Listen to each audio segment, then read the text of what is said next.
ఓం నమః శివాయ సాములు మరి ఉగ్గాని ఎలా తయారు చేయాలో ఈ వీడియోలో తెలుసుకుందాం.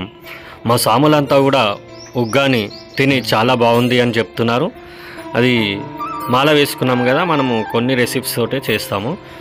ముందుగా మునుమురాలని కొద్దిగా 1 or 2 minutes నానబెట్టుకొని పక్కన పెట్టుకుందాం. మునుమురాలు, బొంగులు, ప్యాలాలు, ప్యాలా అని మీ భాషలో ఏమంటారో దీన్ని కామెంట్ రూపంలో తెలపగలరు. నానబెట్టి పక్కకు పెట్టుకొని ముందుగా బౌల్ తీసుకొని అందులో కొద్దిగా నూనె వేసుకొని ఆయిల్, ఆ తర్వాత మనం కట్ చేసుకొని పెట్టుకున్న కొన్ని టమాటాలు, మిరపకాయలు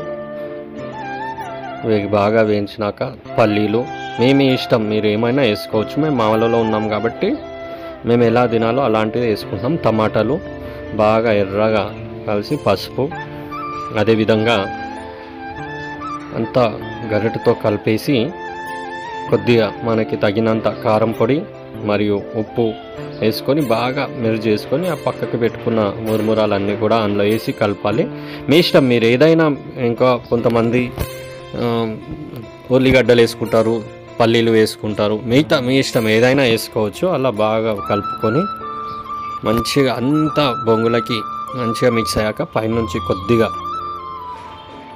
నిమ్మకాయ వేసుకొని, ఇంకా కొంతమంది పల్లీల పొడి, పుట్నాల పొడి కూడా వేసుకుంటారు. అదేవిధంగా పెరుగు పచ్చడిలో జీరా కొద్దిగా మనం వేపుకొని దాన్ని మసాలా చేసి పెరుగులో వేసుకొని తింటే చాలా అద్భుతంగా ఉంటుంది. మరి వేడివేడిగా ఉగ్గాని రెడీ అయింది. దాన్ని మనం టేస్ట్ చేసి సాములంతా కూడా చాలా బాగుంది అంటున్నారు. కొంతమంది మిరపకాయ బజ్జీలతో పాటు తింటారు, చాలా బాగుంటుంది. మరి ఈ వీడియో నచ్చినట్టయితే కామెంట్ రూపంలో తెలుపగలరు.